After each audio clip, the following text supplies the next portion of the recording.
Hello friends, আমার চ্যানেলে তোমাদের স্বাগত। আজকে আমি তোমাদের সামনে যে বিষয় নিয়ে এসেছি তা হলো West Bengal state university 2026 NEP 5th semester history major suggestion DS10 history of India 1757 to 1857। প্রথমেই 5 মার্কসের কোশ্চেন।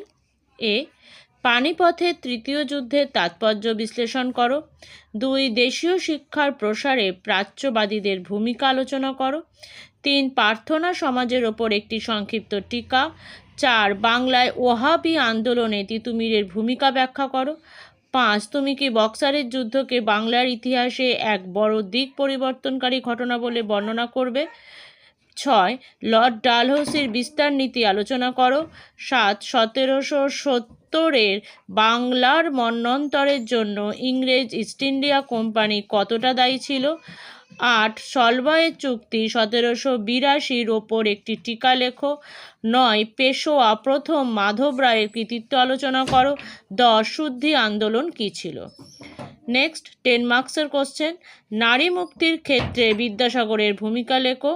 2, দস্তক সমস্যার প্রসঙ্গ বিশেষভাবে উল্লেখ করে ব্রিটিশ এবং মীর কাসিমের মধ্যে দ্বন্দ্বের কারণ আলোচনা করো। 3, ঔপনিবেশিক ভারতে অবশিল্পায়ন সম্পর্কিত বিতর্কটি ব্যাখ্যা করো।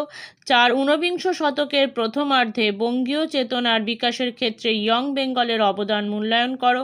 5, ফরাজি আন্দোলনের কারণ ও তাৎপর্য লেখো। 6, ঊনবিংশ শতাব্দীর দ্বিতীয়ার্ধে ভারতীয় কৃষির বাণিজ্যকরণ প্রক্রিয়া আলোচনা করো। 7, রামমোহন রায়কে আধুনিক ভারতের জনক বলা কতদূর ঠিক অথবা ব্রাহ্ম আন্দোলনের সামাজিক প্রভাব কী ছিল। 8, 1857 সালের বিদ্রোহের কারণ বা প্রকৃতি। 9, ব্রিটিশদের সঙ্গে সম্পর্কের ওপর বিশেষ গুরুত্ব সহ হায়দার আলী ও টিপু সুলতানের অধীনে মহীশূর রাজ্যে বিকাশ আলোচনা করো।